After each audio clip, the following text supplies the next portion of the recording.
umpe Bibiliya kuko ari inezeza, umpe Bibiliya imbwira iby'ubugingo. Tugeze mu mwanya mwiza wo kwiga Bibiliya muri gahunda yo gusoma igice kimwe ku munsi. Muri iki cyumweru tuzasoma Abaroma igice cya 6, icya 7, icya 8, icya 9, icya 10, icya 11 n'icya 12. Imana izatuyoboze Mwuka Muziranenge. Abaroma igice cya 6, gutabarwa n'ubuntu. Pawulo yaramaze kuvuga ko uko ibyaha byagwiriye ari nako ubuntu Imana igira bwarushijeho kugwira. Noneho arabaza ati, mbese none niba Imana igira ubuntu bwinshi, gukomeza gukora ibyaha ntacyo bitwaye?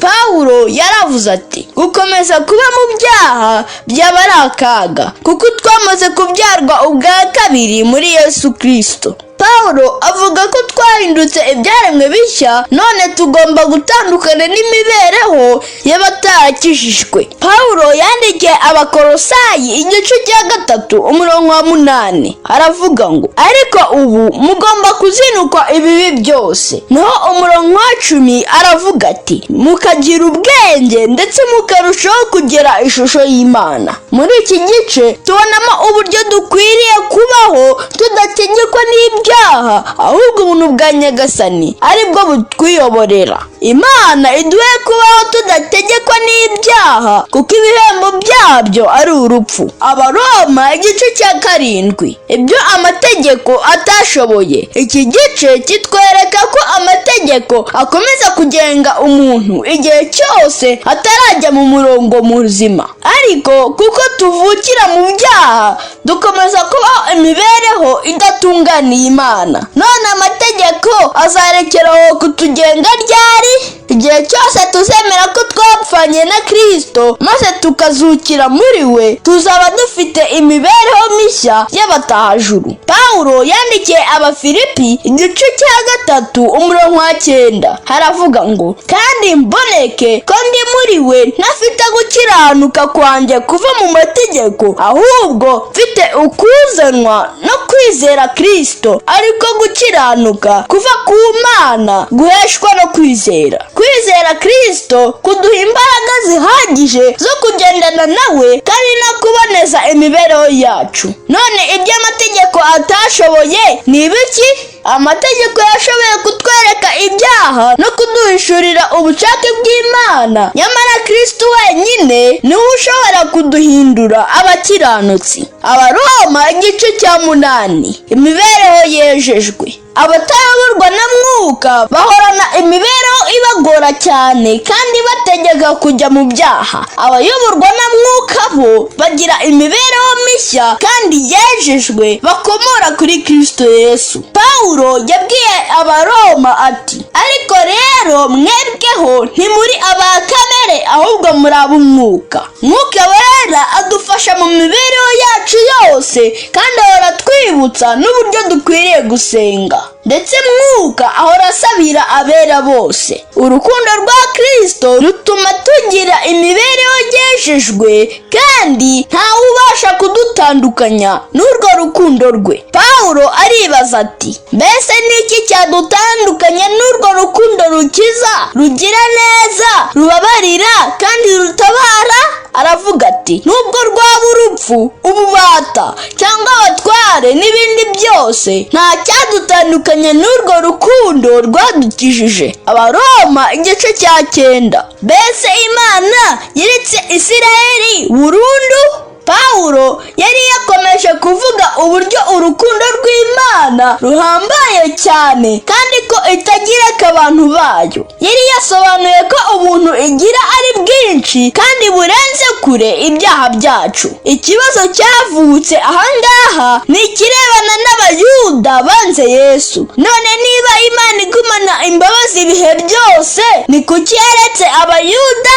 Pawulo nawe yababajwe n'Abisirayeli kuko banze Yesu. Yasobanuye ko Abisirayeli nabo bataciwe, ahubwo ko Imana yagambiriye gufata abari mu isi bose ikabahindura bene Aburahamu binyuze mu kwizera. Biri n'amahire, Abisirayeli nibo batumye tumenya Yesu, ndetse na Pawulo yari Umwisirayeli. Ibyakozwe n'Intumwa igice cya 6 umurongo wa 7 hatubwira ko ijambo ry'Imana ryakomeje kwamamara, maze umubare w'abigishwa uragwira cyane i Yerusalemu. Abatambyi benshi bumvira uko kwizera. Abo bose bahindutse abagabo bo guhamya iby'urukundo rwe. Abaroma igice cya 10. Uko Abayuda bamwe baretse gukiranuka. Muri iki gice tubona uburyo Abayuda muri rusange bagerageje kugendera ku mategeko, nyamara bibagirwa Yesu wa wundi utubashisha kuyakomeza. Bagize umwete mwinshi wo guharanira gukiranuka, ariko bahusha intego nyamukuru ariyo kwakira Yesu, ariwe gukiranuka kw'Imana duhabwa ku buntu. Pawulo yaravuze ati, uwambaza izina rya Kristo wese azakizwa. Ikibazo rero ni iki? Bazamwambaza bate bataramwizera? Bazamwizera bate bataramwumva? Bamwumva bate nta muntu umubabwirije?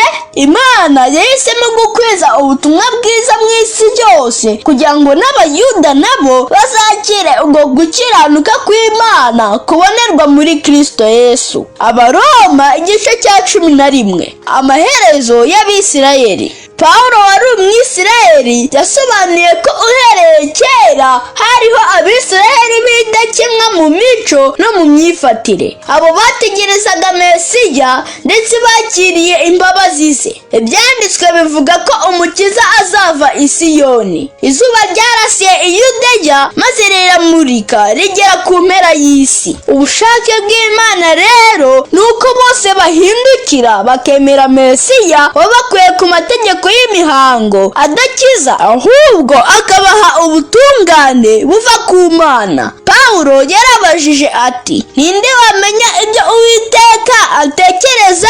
Inzira ze ntizirondoreka kandi ubuntu bwe ntibugira iherezo. Abisirayeli ibihumbi n'ibihumbi babonye agakiza k'Imana binyuze mu kwizera, bityo n'abatari Abisirayeli nabo bazasangira nabo ibyo Imana yateguriye ubwoko bwayo. Yesaya we yabonye imikumbi y'Ikedari itambirwa Uwiteka, ndetse n'Abarabu benshi cyane bahagaze ku musozi wera. Imana si y'Abisirayeli gusa, ahubwo ni y'abari mu isi bose. Abaroma igice cya 12. Imibereho ya Gikristo. Abantu bari bamenyereye gutamba ibitambo, ndetse Abisirayeli bari bazi neza ko igitambo kigomba kubaho kidafite intenge. Maze Pawulo arababwira ati, mutange imibiri yanyu ibe ibitambo bizima byera kandi bishimwa n'Imana. Yabasabye kutifata uko batari. Abantu bose bo mu itorero rya Kristo bameze nk'umubiri we ufite ingingo nyinshi, nyamara zifite imirimo itandukanye. Abakiriye Kristo muri iki gice, Pawulo yabasabye kugira urukundo rutagira uburyarya. Yabasabye kwanga ibibi urunuka. Yabasabye kandi kugira umwete mu byo kwizera. Yabasabye kwicisha bugufi ndetse no kutabika inzika. Imana iduhe kubana n'abantu bose amahoro ku bwa Kristo uri muri twe. Muri iki cyumweru cyose Imana izakuyoze Mwuka Muziranenge, umpe Bibiliya imbwire iby'ubugingo, umpe n'amagambo Yesu yavuze. Tugeze mu mwanya w'ibibazo. Icya mbere, ni akahe kamaro k'amategeko? Icya kabiri, ni iki amategeko atashoboye? Icya gatatu, ninde tubasha kuboneramo agakiza no gukiranuka byuzuye? Imana ibahe umugisha.